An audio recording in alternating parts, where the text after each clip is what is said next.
Hello, y'all. Welcome to Jackalope Tales, Urban Legends and Music, where we uncover, is it real or is it a jackalope tale? I'm your host, Charles Mooney. And I'm Lisa Umbarger. And Charles and I are original members of the Toadies. Mm-hmm. And now we're podcasters. Not just groupies. We're that too. Well, so bass and player, guitarist. And hair club for bandmates. I don't know. We're in all sorts of clubs. We do love clubs. Got so many membership cards. So many memberships. We have a fun show today. Yeah. We're going to talk about how sound engineers have tweaked the knobs of the Beastie Boys and Linda McCartney. Sounds about right to call it sabotage. It totally is sabotage. Because we've had some experiences with sound guys too. I mean, they can totally F you. Oh, yeah. And it's sad when it's like, it's like extra special when they don't fuss at you and they make you sound good. It's like you really appreciate them. Right. Right. And you tell them. Because when you get a good one, you go up and go, we like you, and you make friends with them. Yes. Because Trees always had great sound people. They did. They did. And, anytime that you have a good one, you let them know, and you try and make sure they're there when you're playing. Mm-hmm. And in fact, during the Toady days, when we were playing at Trees a bit, I remember we were trying to get into Club Dada, which was a great club for like Edie Brickell. Right. It was kind of like your crunchy granola type club. Yeah. I mean, it was definitely a different vibe than Trees. Definitely. The one thing I remember about that was the sound guy hated us. Oh, my God. First, and this happens many times, not just with the guy that was there that night, but when you roll in what they call a 412 cabinet, which means 4 12-inch speakers. Right. They give you that look of like, oh, you are not bringing that in here because there's not even room on the stage for that. Wait, you got a full drum kit? You don't have bongos? Where do I mic the harp? But back then, I mean, of course, with my feedback, I had to have volume. I mean, that's just how it works. If you're low volume on stage, you're not going to get the reverberation on the Les Paul. Right. And I remember we were doing the show, and that bastard would keep walking up to the stage saying, "You got to turn down. You got to turn down." And it got to the point where I remember turning around and I'd turn down a little bit. And then as he walked back to the board, when his back's turned, I then cranked it back up. Right. Or we'd go over there and pretend to turn down. Okay, I did it. It's good. And I remember several times he asked us to turn down, and we like went over there and pretended, and we're like, okay now. And he's like, okay. And we didn't turn down at all. So that's how we knew he was just being jerky. Oh, yeah. Yeah. No, there was, and then do you remember the show? We were so stoked about it for when we opened for the Jesus Lizard at my Trees. God. Yes. Yes. Oh. And by the way, they're touring again. If you have not seen Jesus Lizard, go see them on this tour. They're so amazing live. I cannot wait. Yeah. So they're touring. God. We got to go. No, I didn't even know. Yeah, they're touring. I thought you knew. I thought I called you. You're bad. leaving me out. You're leaving friend. me out. I'm you a bad slipped friend. on that one. Okay, we're going. Okay. Hell yeah. But thinking about the show, it was like, I mean, I was just in awe because there's David Yao of started Scratch Acid. Yep. I mean, Austin guy, amazing. And who the fuck is running the sound? We heard him first. Yes. We heard him on the talk back because he was talking to the band. And we were like, I know that fucking voice. Yes. Holy shit. And then we realized it was Steve Albini. Steve fucking Albini. God rest his soul. Yeah. Just passed away recently. But just you look him up and you just see all the shit he has worked on. And then we pretty much knew him from Big Black, right? Oh my God. Because we had all the Big Black, whatever we could get, vinyl, whatever we could get our hands on, Big Black. Songs about fucking. Oh my God, it's so good. Oh, say no more. It's a good album. But, and I remember I had my CD book with all the different CDs in the little sleeves, and Jesus Lizard was so fucking cool. It's like all the members were signing every CD they were on, because I had Rape Man, I had Jesus Lizard, I had Scratch Acid. So David Yao signed all of them. Jesus Lizard and Scratch Acid. And then Steve Albini signed my Rape Man. Did he CD. really? I don't even remember that. He signed it, and I looked at it after he signed it, and he is, of course, anti-digital. Loves analog, and he had written on my CD, CDs are for pussies, Steve Albini. Fuck yeah. And I just remember not even giving a fuck about the message. I was just like, yes, thank you. They are for pussies. You're I'll be so a pussy, true. Steve. I'll be a pussy. So, oh my God, Yeah. what a night that was. That was amazing. So, Yeah. I mean, we were lucky as the Toadies when we toured that we had some really great sound men. Just about to ask that, how it was. But doesn't the same sound guy tour with you? Yes. The whole time? So that's the one thing when we went on tour, we did not have, when we first went out, we didn't have anyone but a sound guy. Yeah. So it was just us and a sound guy. Wow. We didn't have anyone hauling our gear. Even when we were playing club tours, we brought our own sound guy because we knew it was so important. Oh, yeah. And we always lucked out. But to get the sound guy that was just like the crown jewel sound guy, we had to get a bus. Yeah. And we got Dave Kerner, and he was sound guy for Guns N' Roses and all the big arena stuff. Yeah. Oh, so yeah. He made us sound better than everybody. Yeah. Oh. And it was his goal to make all the headlining bands sound small. And the one thing you bring up with the making you just sound like a god band is the fact that we learned when we opened for Hank. Yeah.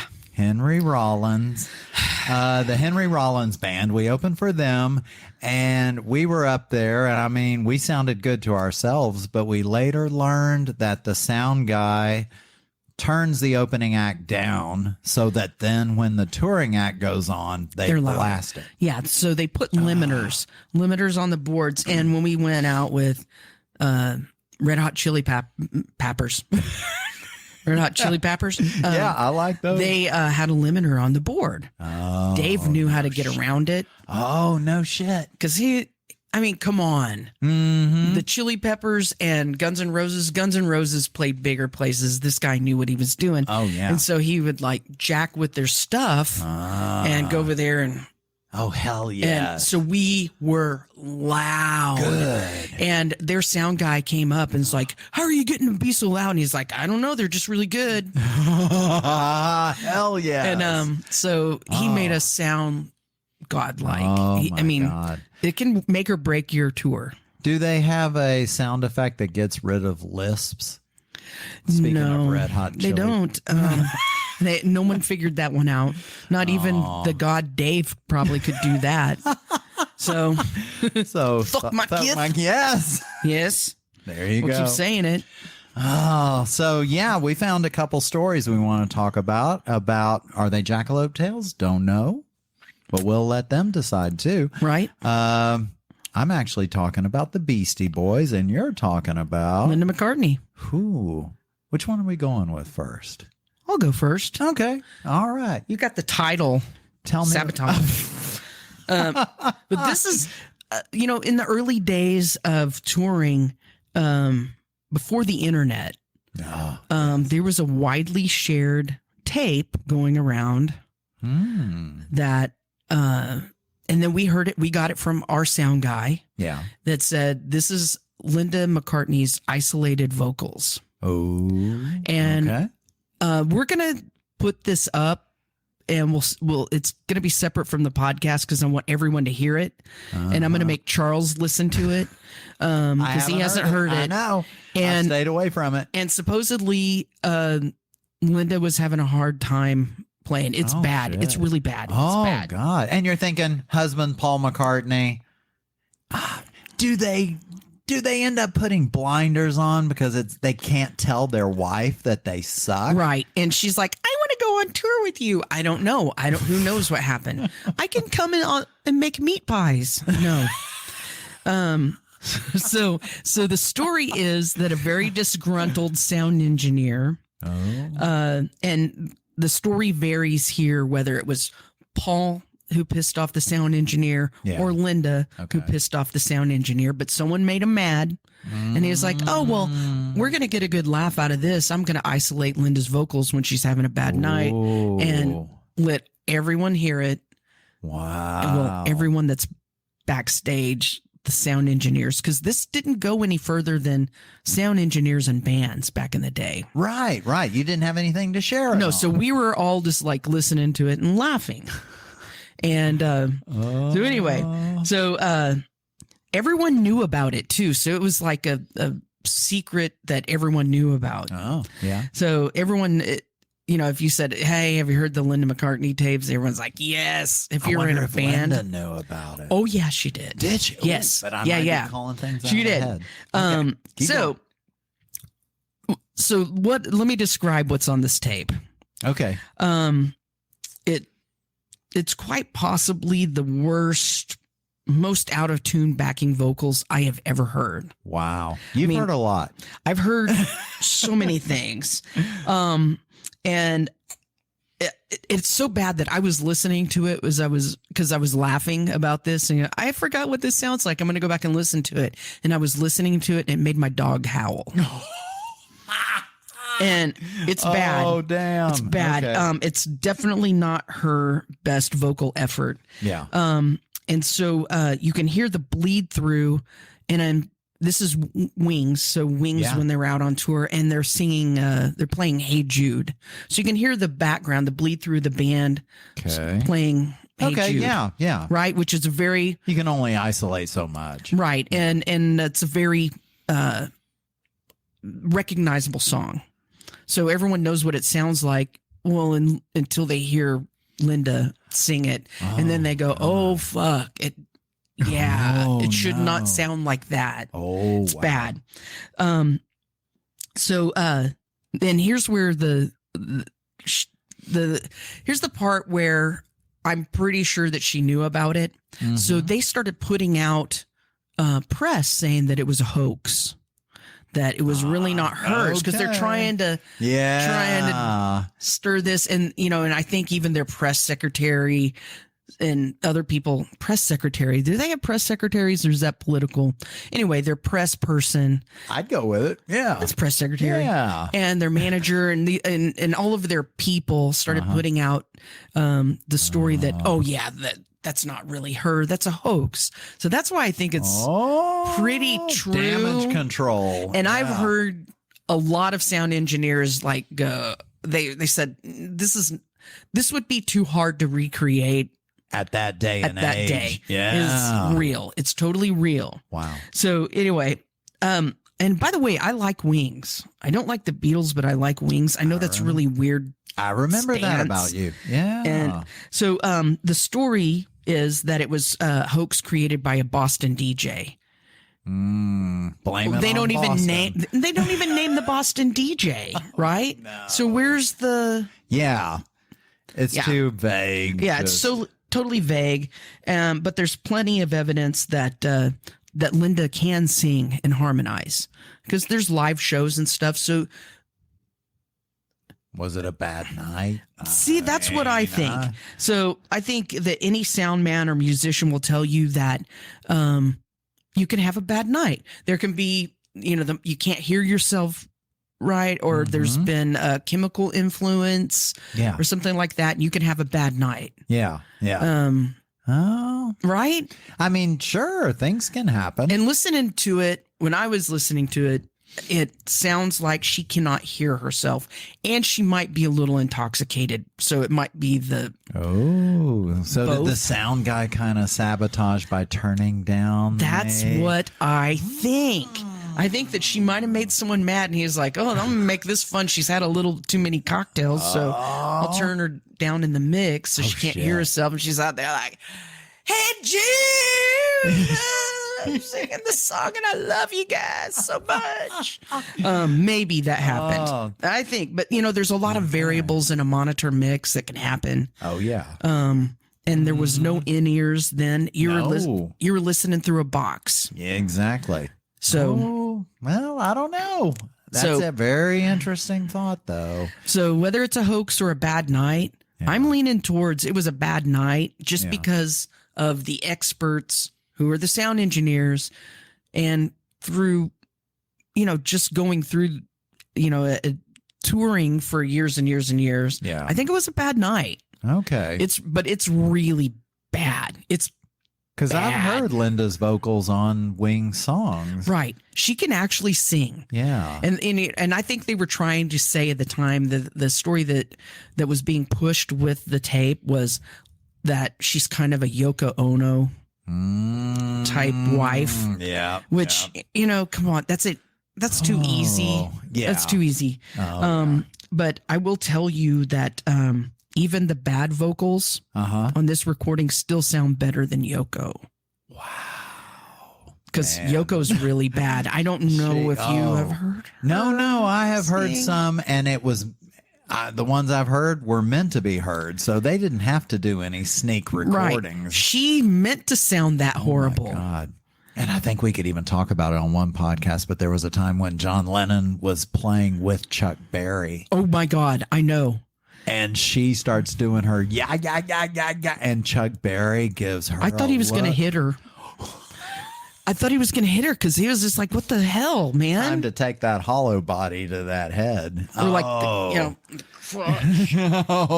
he gave it a look, and so it was not a friendly Chuck Berry at the time. No, it was the bad Chuck Berry.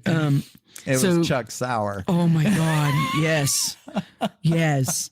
So we're going to put check out the YouTube channel because we're going to put up Charles's reaction to this. Yeah, I got to hear this. But I am pretty certain that it is a bad night. But that sound engineer was trying to really screw her over. And he did. I mean, shortly after they quit playing live, I don't think that the tape had anything to do with it, but they couldn't even go on the road to prove that she could sing, like Milli Vanilli, when they had the press conference, and they're like, "We can really sing."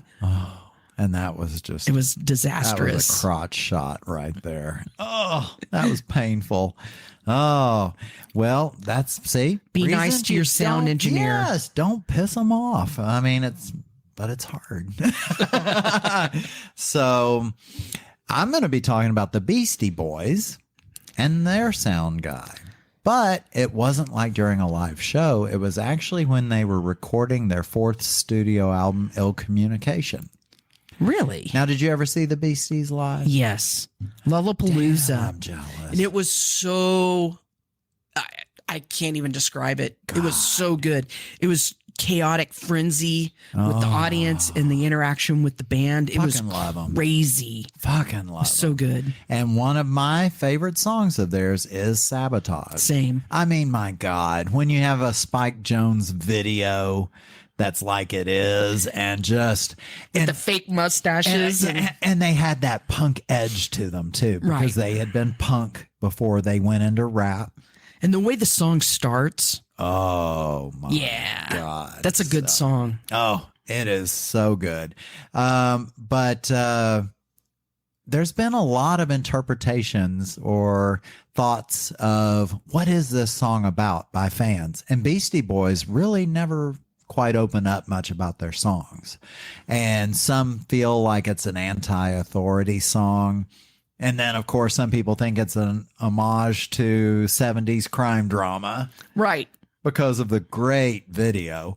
Some even think it's anti-religious or anti-paparazzi. I never did get that, but okay. Well, I can they see said where- because at that time the band had gotten into tiffs with photographers. So they were kind of thinking maybe it's along the lines of that.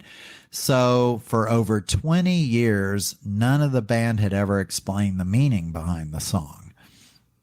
Well, Mike D and Ad Rock, they ended up coming out 24 years later telling what the song was about. And it is about their annoying sound engineer who was helping them record the Ill Communication album. So I'm really curious about this because Yeah.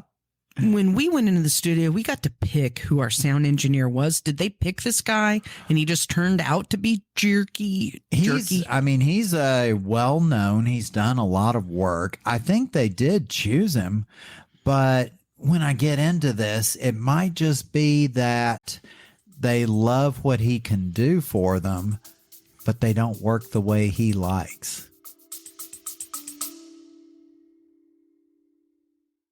Are you suffering from high-quality podcasts? You see, quality podcasts stimulate parts of your brain, leading to an irksome condition called thinking. But suffer no more, my friend. Introducing Discount Storytime's blend of fictional nonsense and rancid gibberish to provide soothing relief. Try Discount Storytime today. Available on most podcast catchers and at discountstorytime.com. Consult your healthcare provider before listening to Discount Storytime. Not intended to treat unicyclitis, pickleball liver, or jittering expectations. I get that too. Yeah. You might not know that while you're just interviewing him and having dinner with him, because that's how you pick a sound engineer for the studio. You have dinner with them. Right. It's like, I like them. Let's hang out with them. And then you're in the studio. It's like, what a fuck stick. Oh, God. Well, and it just seems too that sound engineers, it's like they have the math brain. Yeah. Even sound guys. Yep. And then the band has the art brain. And it's like, it's just oil and water when they try to work together most of the time. Yeah. But when Ad Rock in the song yells, "I can't stand it, I know you planned it," he is directing his frustration at their friend and producer Mario Caldato Jr.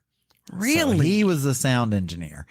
Now, and this is what I was talking about, because Mario was pushing the Beasties to actually finish a track because I know, like you talk about, before you even got in the studio to record Rubberneck, you all had worked that shit to the ground. I mean, you had it down pat.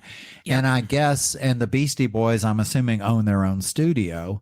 Well, when you get those luxuries like that, you kind of just go in and start working on stuff. Right.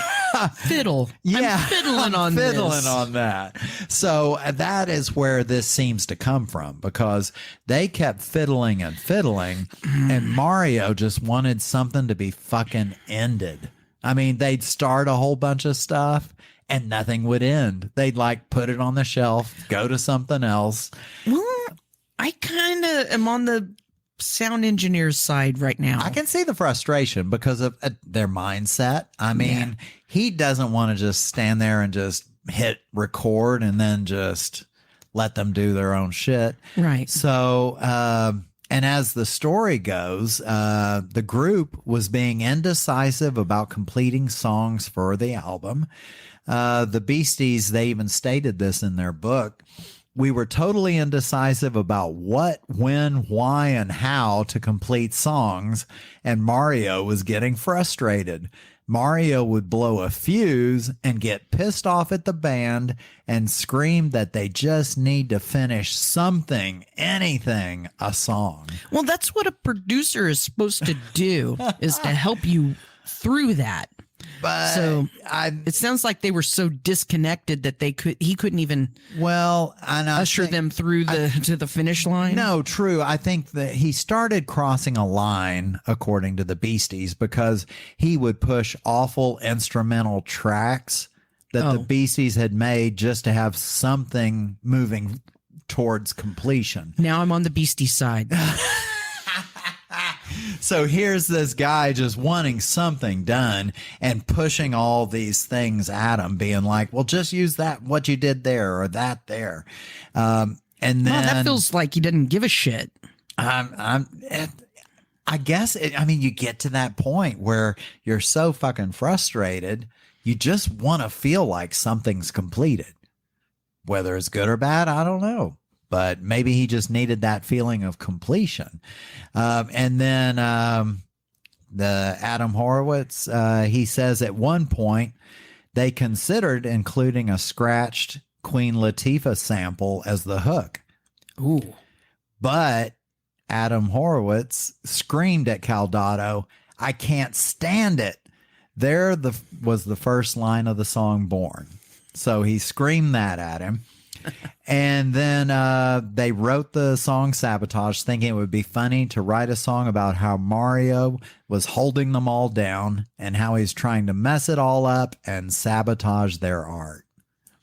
So I freaking love that story. I know. And when you start to look at the lyrics, it all kind of starts to make sense, because there's, so listen up, because you can't say nothing. You'll shut me down with a push of a button. But yo, I'm out and I'm gone. I'll tell you now, I keep it on and on. So it's like, you ain't going to fuck this up. And look at that. That experience got them one of their biggest hits. That's really cool. Yeah. And then I love the line, but make no mistakes and switch up my channel. I'm Buddy Rich when I fly off the handle. Yes. Buddy Rich was a mean motherfucker. Oh my God. drummer. Yes. Oh, that's another. See, we talk about So things many and then jackalopes. we can branch off to that episode. So, yeah, they're mean motherfuckers, those jazz guys. Never fight a jazz guy. Oh, God, no kidding. They have a whole different mentality. They know notes and chords. Right. And I think they know Kung Fu. They picked it up in the alley. Or those funk guys. Oh my God. Yeah. Funk and Kung Fu, they go together. Well, I hear a kazoo. Do you hear it? Kazoo? A kazoo? I thought it was Yep. Linda McCartney. It is almost Linda McCartney. Oh. And this signals one of my favorite parts of the show, the Lone Star Salute. Yes. I love it. I love it. You get to hear the angst. Right. We get to hear people who are not happy about a musician or a band or a venue, something to do with music, and they're just not happy with it, and they're going to leave a 1-star review. Yeah. And to me, if I'm buying something, I want a 5-star. If I'm interested in music, I want to read the 1-star. And if you have a podcast, you want 5-star. 5-star for the podcast, 1-star for what we're reviewing. Because we're in the Lone Star State, and we're going to do it. Oh, yeah. We got to appreciate these people. So, do you want me to go first? Go ahead. Okay. So, sadly, this guy was a little nice about not revealing who he's talking about. Okay. But we're kind of keeping within the subject matter of the episode. It's a review of a sound guy. Okay. And so the guy's name that is doing the review is Ari.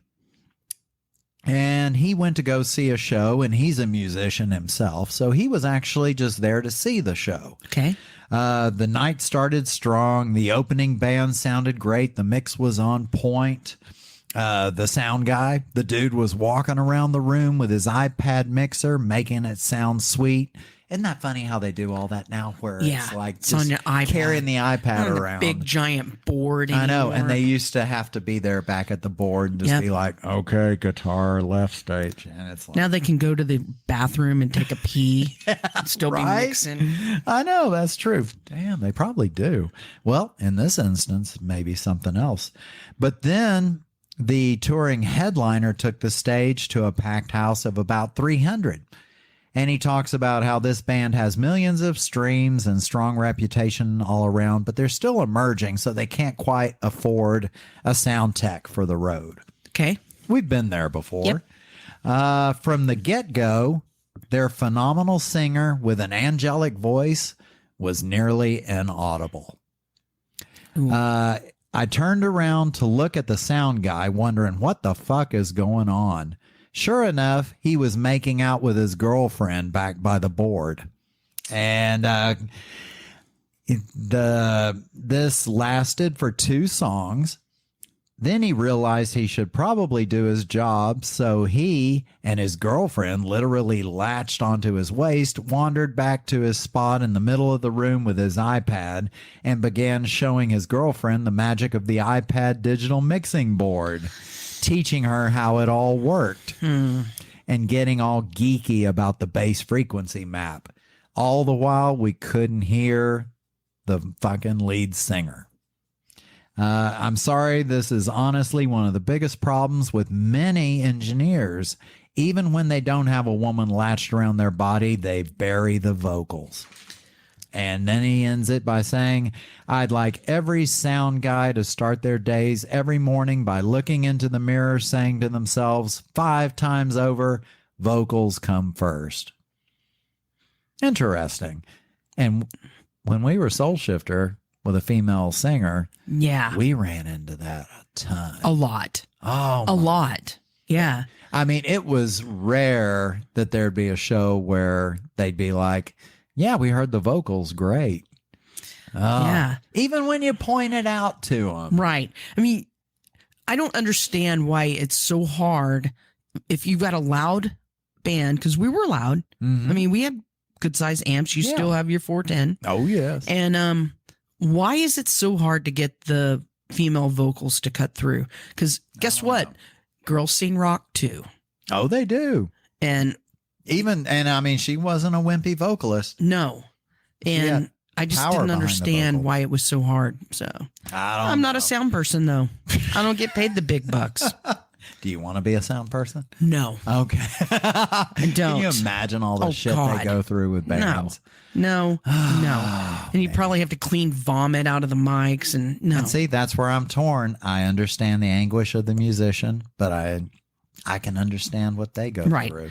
And that's why I'm always on defense. Exactly. And that's why I'm always grateful when you find a good one. Oh, God. Yeah. So, yeah.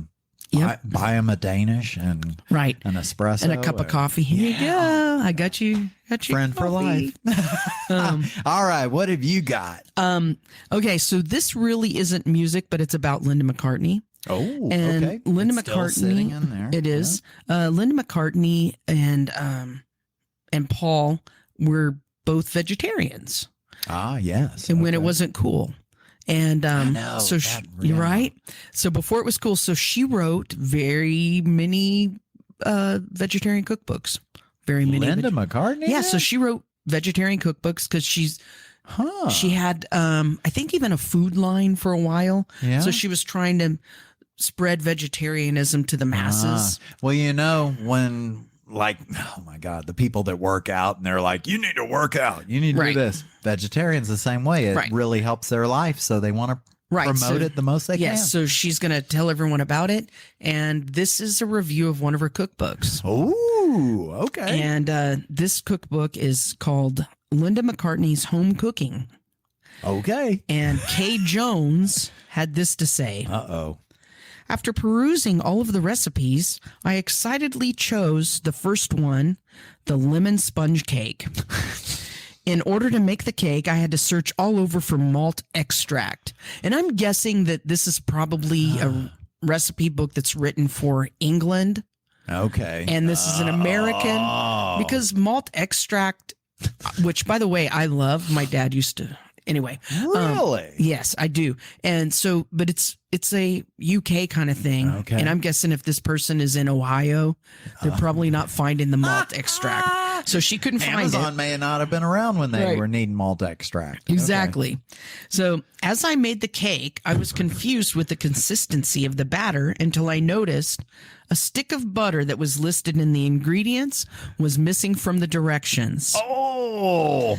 I added the stick of butter at the end, and I was wondering how it would affect the likeness. Because, baking is like chemistry. You have it has to be Everything has to be precise. yes. One So- thing off and you're right. fucked. Cooking, you don't have to be precise. Baking, you have to be precise. So she added in a stick of butter at the end. Oh. Right.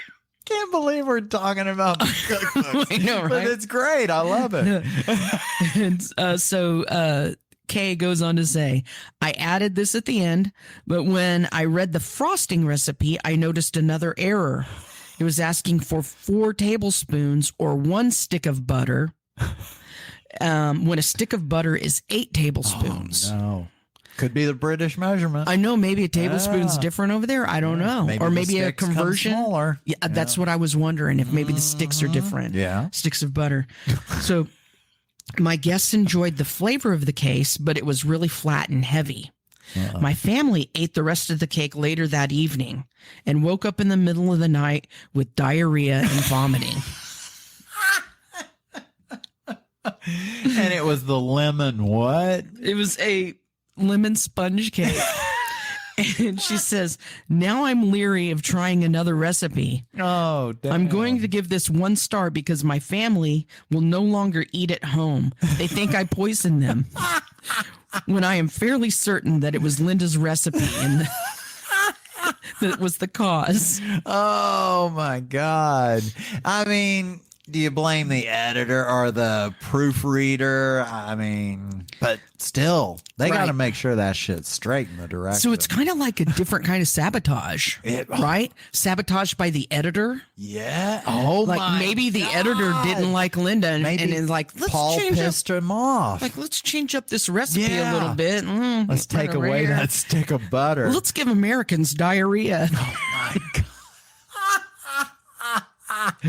Oh my God. Diarrhea from wings. That is good.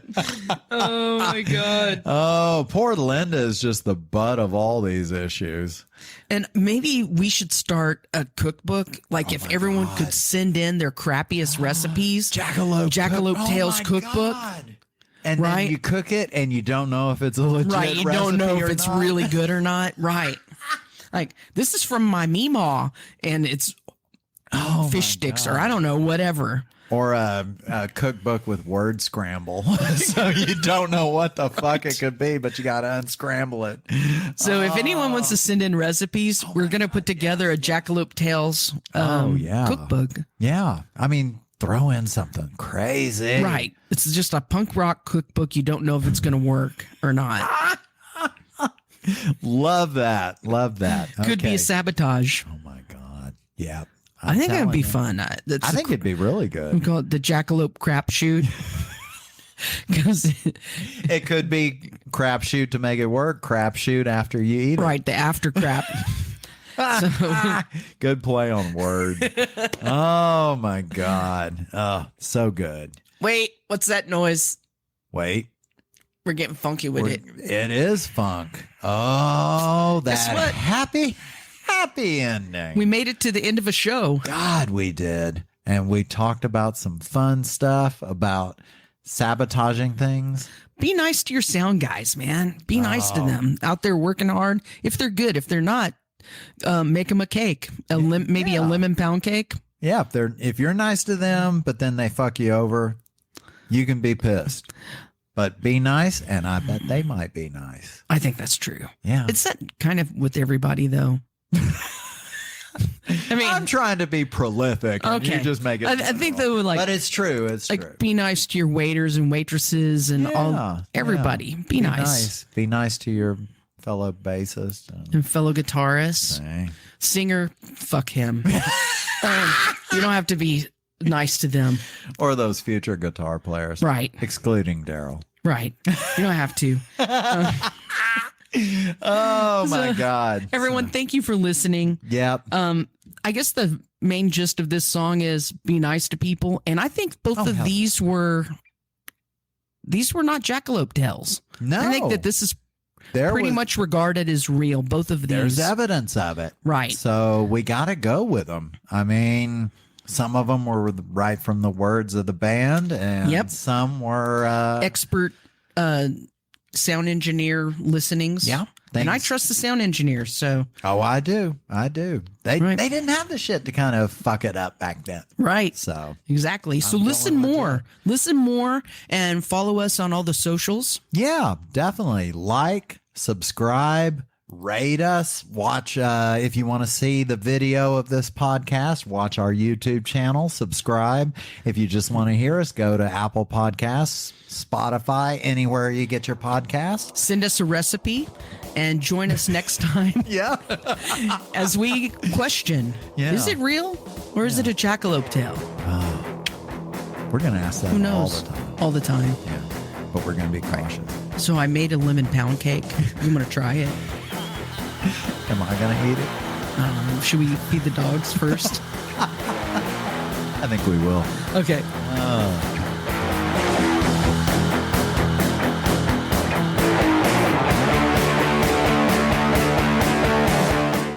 This episode is brought to you by Undetermined, the podcast. Friends don't let friends talk about shit alone. Join John, Matt, and special guests as they discuss all of the things that matter and some that don't. It's a fun and insightful romp through music, politics, and life with a kitchen table intimacy.